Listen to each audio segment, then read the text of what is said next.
ಖರ್ಗೆ ಅವರಿಗೆ ಉಪಮುಖ್ಯಮಂತ್ರಿ ಸ್ಥಾನ ನೀಡಲು ಕರ್ನಾಟಕ ರಕ್ಷಣಾ ವೇದಿಕೆ ಕಾವಲು ಪಡೆ ಕಲಬುರಗಿ ಜಿಲ್ಲಾ ಘಟಕ ವತಿಯಿಂದ ಒತ್ತಾಯ ಮಾಡಿದರು. ನಗರದ ಪತ್ರಿಕಾ ಭವನದಲ್ಲಿ ನಡೆದ ಸುದ್ದಿಗೋಷ್ಠಿಯಲ್ಲಿ ಮಾತನಾಡಿದ ಅವರು, ಕರ್ನಾಟಕ ರಾಜ್ಯದಲ್ಲಿ ಮುಖ್ಯಮಂತ್ರಿಗಳ ಸ್ಥಾನ ಬದಲಾವಣೆ ಬಗ್ಗೆ ಚರ್ಚೆ ಮಧ್ಯದಲ್ಲಿ ಸಿದ್ದರಾಮಯ್ಯ ನಂತರವಾಗಿ ಡಿಕೆ ಶಿವಕುಮಾರ್ ಅವರಿಗೆ ಅಥವಾ ದಲಿತ ಮುಖ್ಯಮಂತ್ರಿಯಲ್ಲಿ ಮಲ್ಲಿಕಾರ್ಜುನ್ ಖರ್ಗೆ, ಕೆಎಚ್ ಮುನಿಯಪ್ಪ ಮತ್ತು ಜಿ ಪರಮೇಶ್ವರ್ ದಲಿತ ಮುಖ್ಯಮಂತ್ರಿಯಾಗಿರುತ್ತಾರೆ ಎಂಬುದು ಕೈತಪ್ಪಿದೆ. ಕಲಬುರಗಿ ಜಿಲ್ಲೆ ಚಿತ್ತಾಪುರ ತಾಲೂಕಿನ ಜನಪ್ರಿಯ ಶಾಸಕರಾದ ಪ್ರಿಯಾಂಕ ಖರ್ಗೆ ಅವರನ್ನ ಡಿಕೆ ಶಿವಕುಮಾರ್ ಅವರ ಸಂಪುಟದಲ್ಲಿ ಕಲ್ಯಾಣ ಕರ್ನಾಟಕ ಪ್ರಾತಿನಿಧ್ಯ ಮತ್ತು ದಲಿತ ಸಮುದಾಯಕ್ಕೆ ಸೇರಿಸಿರುವ ಅಭಿವೃದ್ಧಿಯ ಬಗ್ಗೆ ಚಿಂತೆಯುಳ್ಳ ಪ್ರಿಯಾಂಕ ಖರ್ಗೆ ಅವರನ್ನ ಉಪಮುಖ್ಯಮಂತ್ರಿ ಸ್ಥಾನ ನೀಡುವ ಮೂಲಕ ಕಲ್ಯಾಣ ಕರ್ನಾಟಕದ ಅಭಿವೃದ್ಧಿಗೆ ಹೆಚ್ಚಿನ ಒತ್ತು ನೀಡಬೇಕೆಂದು ನೂತನ ಮುಖ್ಯಮಂತ್ರಿಗೆ ಡಿಕೆ ಶಿವಕುಮಾರ್ ಅವರಿಗೆ ಪತ್ರಿಕಾಗೋಷ್ಠಿಯ ಮೂಲಕ ಮನವಿ ಮಾಡಿಕೊಂಡರು.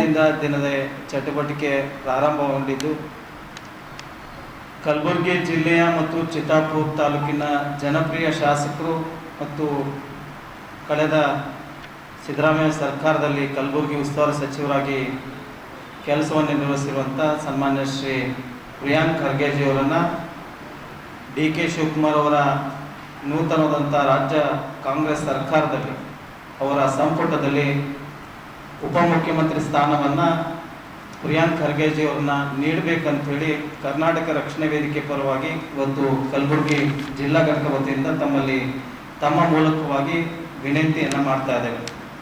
ಕರ್ನಾಟಕ ರಾಜ್ಯದಲ್ಲಿ ಮುಖ್ಯಮಂತ್ರಿಗಳ ಸ್ಥಾನವನ್ನು ಬದಲಾವಣೆಯ ಬಿಸಿ ಚರ್ಚೆಯ ಮಧ್ಯದಲ್ಲೂ ಕೂಡ ಸಿದ್ದರಾಮಯ್ಯವರ ನಂತರ ಯಾರು ಅನ್ನುವಂಥ ಪ್ರಶ್ನೆಯನ್ನು ಕಾಡ್ತಾ ಇತ್ತು.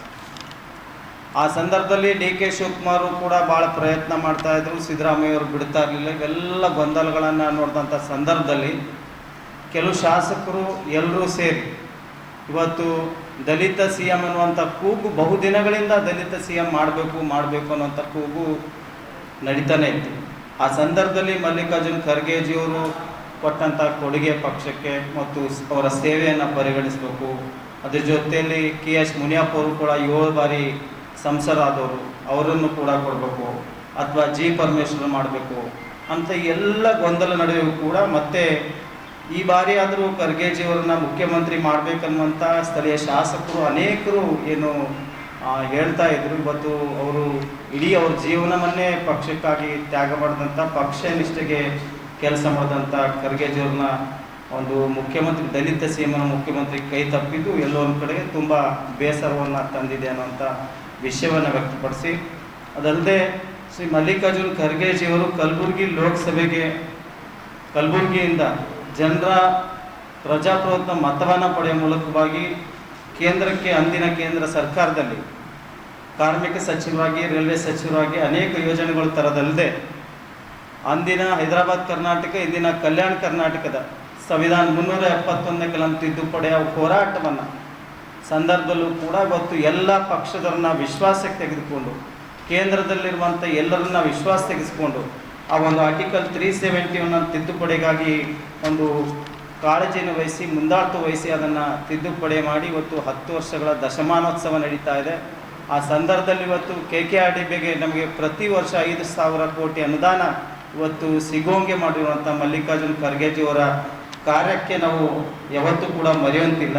ಹಾಗಾಗಿ ಈಗಾಗಲೇ ಅವರು ರಾಜ್ಯಸಭೆಯ ವಿರೋಧ ಪಕ್ಷ ನಾಯಕರಾಗಿ ಕಾರ್ಯವನ್ನು ನಿರ್ವಹಿಸ್ತಾ ಇದ್ದಾರೆ. ಆದರೆ ಈಗ ರಾಜ್ಯಸಭೆಯ ಒಂದು ಚುನಾವಣೆ ಬಂದಿರೋದ್ರಿಂದ ಅವರ ಅವಧಿ ಮುಗಿತಾ ಇರೋದ್ರಿಂದ ಮತ್ತೊಮ್ಮೆ ಬಾರಿ ಕಾಂಗ್ರೆಸ್ ಪಕ್ಷದಲ್ಲಿ ವರಿಷ್ಠರಿಗೆ ಸೋನಿಯಾ ಗಾಂಧಿಯವರಿಗೆ ಮತ್ತು ರಾಹುಲ್ ಗಾಂಧಿಯವರಿಗೆ ಮತ್ತು ಎಲ್ಲರಲ್ಲೂ ಕೂಡ ಪಕ್ಷದವ್ರನ್ನ ಮನವಿ ಮಾಡ್ಕೊಳ್ತೇನೆ. ಹಿರಿಯರಿದ್ದಾರೆ, ಹಾಗಾಗಿ ಮತ್ತೊಂದು ಬಾರಿ ರಾಜ್ಯಸಭೆಗೆ ಮಲ್ಲಿಕಾರ್ಜುನ್ ಖರ್ಗೆಜಿಯವ್ರನ್ನ ಆಯ್ಕೆ ಮಾಡೋ ಮೂಲಕವಾಗಿ ಕರ್ನಾಟಕ ರಾಜ್ಯದಲ್ಲಿ ಯಾವುದೇ ಸರ್ಕಾರ ಬಂದರೂ ಕೂಡ ಇವತ್ತು BJP ಇರಲಿ ಕಾಂಗ್ರೆಸ್ ಇರಲಿ, ಇವತ್ತು ಕಾಂಗ್ರೆಸ್ ಇದ್ದರೂ ಕೂಡ ಅಲ್ಲಿ ಆ ಭಾಗದ ಮುಖ್ಯಮಂತ್ರಿಗಳಾದರೂ ಕೂಡ ನಮ್ಮ ಭಾಗದ ಒಂದು ಕಳಕಳಿಯನ್ನು ನಮ್ಮ ಭಾಗದ ಒಂದು ಅಭಿವೃದ್ಧಿ ಬಗ್ಗೆ ಇವತ್ತು ಎಲ್ಲೊಂದು ಕಡೆ ಖರ್ಗೆಜಿಯವ್ರನ್ನ ನೋಡಾದರೂ ಕೂಡ ಸೊ ಭಯದಿಂದ ಈ ಕಡೆ ಅನುದಾನಗಳನ್ನು ಬರ್ತದೆ ಅನ್ನುವಂಥ ಒಂದು ಮನವಿ ಇದೆ. ಹಾಗಾಗಿ ಮಲ್ಲಿಕಾರ್ಜುನ್ ಖರ್ಗೆಜಿಯವರನ್ನ ರಾಜ್ಯಸಭೆಗೆ ಆಯ್ಕೆ ಮಾಡಬೇಕು ಅನ್ನೋದು ಮನವಿ ಜೊತೆಯಲ್ಲಿ ಕಲಬುರಗಿ ಜಿಲ್ಲೆಯ ಚಿತ್ತಾಪುರ ಜನಪ್ರಿಯ ಶಾಸಕರು ಪ್ರಿಯಾಂಕ್ ಖರ್ಗೆ ಅವರನ್ನು ಡಿ ಕೆ ಶಿವಕುಮಾರ್ ಅವರ ಸಂಪುಟದಲ್ಲಿ ಉಪಮುಖ್ಯಮಂತ್ರಿ ಸ್ಥಾನವನ್ನು ನೀಡಬೇಕನ್ನುವಂಥ ಮನವಿ ಜೊತೆಯಲ್ಲಿ ಅದೇ ರೀತಿಯಾಗಿ ದಲಿತ ಸಮುದಾಯಕ್ಕೆ ಸೇರುವಂಥ ಅಭಿವೃದ್ಧಿಯ ಬಗ್ಗೆ ಚಿಂತನೆಗಳ ಮತ್ತು ಪ್ರಿಯಾಂಕ್ ಖರ್ಗೆ ಅವರು ಉಪಮುಖ್ಯಮಂತ್ರಿ ಯಾಕೆ ಕೊಡಬೇಕಂದ್ರೆ ಈ ಭಾಗವನ್ನು ಕಲ್ಯಾಣ ಕರ್ನಾಟಕದಲ್ಲಿರುವಂಥ ಅನೇಕ ಶಾಸಕರು ಕೂಡ ಇವತ್ತು ಹೈಕಮಾಂಡ್ ಮುಂದೆ ಅವರು ಈಗಾಗಲೇ ಹೇಳಿದ್ದಾರೆ, ಇವತ್ತು ಉಪಮುಖ್ಯಮಂತ್ರಿ ಸ್ಥಾನವನ್ನು ಇವತ್ತು ಪ್ರಿಯಾಂಕ್ ಖರ್ಗೆ ಅವ್ರನ್ನ ಕೊಡಬೇಕು.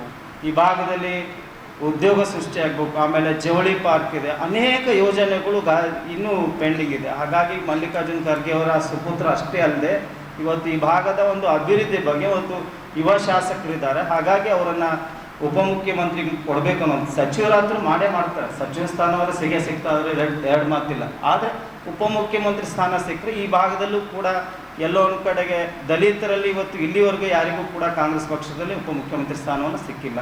ಹಾಗಾಗಿ ಪ್ರಿಯಾಂಕ್ ಖರ್ಗೆಯನ್ನು ಉಪಮುಖ್ಯಮಂತ್ರಿ ಸಿಗೋದ್ರಿಂದ ಈ ಭಾಗದಲ್ಲಿ ಅಭಿವೃದ್ಧಿ ಜಾಸ್ತಿ ಆಗ್ತದೆ, ಅನುದಾನಗಳು ಜಾಸ್ತಿ ಆಗ್ತದೆ. ಹಾಗಾಗಿ ಅನೇಕ ಯೋಜನೆಗಳು, ಹೆಚ್ಚಿನ ಯೋಜನೆಗಳು ಈ ಭಾಗದಲ್ಲಿ ತರುವಂಥ ಒಂದು ಪ್ರಾಮಾಣಿಕ ಪ್ರಯತ್ನ ಮಾಡ್ತಾರೆ. ಹಾಗಾಗಿ ಅವರಿಗೆ DK ಶಿವಕುಮಾರ್ ಅವರ ನೂತನ ಸರ್ಕಾರದಲ್ಲಿ ಸಂಪುಟದಲ್ಲಿ ಅವರಿಗೆ ಉಪಮುಖ್ಯಮಂತ್ರಿ ಸ್ಥಾನವನ್ನು ನೀಡಬೇಕಂತೇಳಿ ಕರ್ನಾಟಕ ರಕ್ಷಣಾ ವೇದಿಕೆ ಕಾವಲು ಪಡೆ ಸಂಘಟನೆಯಿಂದ ಮನವಿ ಮಾಡ್ಕೊಳ್ತೇವೆ.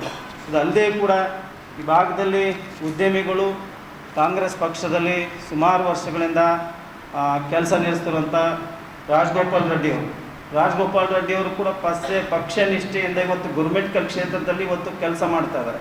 ಹಾಗಾಗಿ ರಾಜಗೋಪಾಲ್ ರೆಡ್ಡಿ ಅವರು ಕೂಡ ಒಂದು ಸೂಕ್ತವಾದಂಥ ಸ್ಥಾನಮಾನ ಅಥವಾ ನಾಮನಿರ್ದೇಶನ ವಿಧಾನ ಪರಿಷತ್ತಿಗೆ ಆಯ್ಕೆ ಮಾಡೋ ಮೂಲಕವಾಗಿ ಅತಿ ಹೆಚ್ಚಿನ ಒಂದು ಆ ಜನಾಂಗದ ಒಂದು ಕಳಕಳಿಯನ್ನು ಇಟ್ಕೊಂಡು ಇವತ್ತು ಕೊಟ್ಟವರಿಗೆ ಕೊಡದೆ ಬೇರೆಯವರಿಗೂ ಕೂಡ ಅವಕಾಶ ಕೊಡಲಿ ಅನ್ನುವಂಥ ಒಂದು ಮನವಿ ಜೊತೆಯಲ್ಲಿ ಇವತ್ತು ಈ ಪತ್ರಿಕೆ ಗೋಷ್ಠಿಯನ್ನು ಕರೆದಿದ್ದೇವೆ. ಹಾಗಾಗಿ ತಮ್ಮೆಲ್ಲರ ಸಹಕಾರ ಮತ್ತು ಮಾಧ್ಯಮ ಮೂಲಕವಾಗಿ ಮತ್ತೊಮ್ಮೆ ಪ್ರಿಯಾಂಕ್ ಖರ್ಗೆಜಿ ಅವರನ್ನ ಉಪಮುಖ್ಯಮಂತ್ರಿ ಮಾಡೋ ಮೂಲಕವಾಗಿ ಈ ಭಾಗದ ಅಭಿವೃದ್ಧಿಗೆ ಹೆಚ್ಚಿನ ಒಂದು ಒತ್ತು ಸಿಗಲಿ ಅಂತೇಳಿ ಮಾಧ್ಯಮ ಮೂಲಕವಾಗಿ ಮನವಿ ಮಾಡಿಕೊಳ್ತಾನೆ. ಅದೇ ರೀತಿಯಾಗಿ ಈಗ ಮಲ್ಲಿಕಾರ್ಜುನ್ ದೊಡ್ಡಮನೆಯವರು ಮಾತಾಡಬೇಕಾಗಿ ವಿನಂತಿಸ್ತಾರೆ. ಈ ಸಂದರ್ಭದಲ್ಲಿ ಮುಖಂಡರಾದ ಮಲ್ಲಿಕಾರ್ಜುನ್ ದೊಡ್ಮನಿ, ಜಿಲ್ಲಾ ಉಪಾಧ್ಯಕ್ಷರುಗಳಾದ ಅರವಿಂದ್ ನಾಟೇಕರ್, ವಿಜಯ್ ಪ್ರಭು, ಕಾರ್ಮಿಕ ನಗರದ ಅಧ್ಯಕ್ಷರಾದ ಅಮೃತ್ ಹಾಜರಿದ್ದರು. Bureau report, RJ32 Kannada news, Kalaburagi.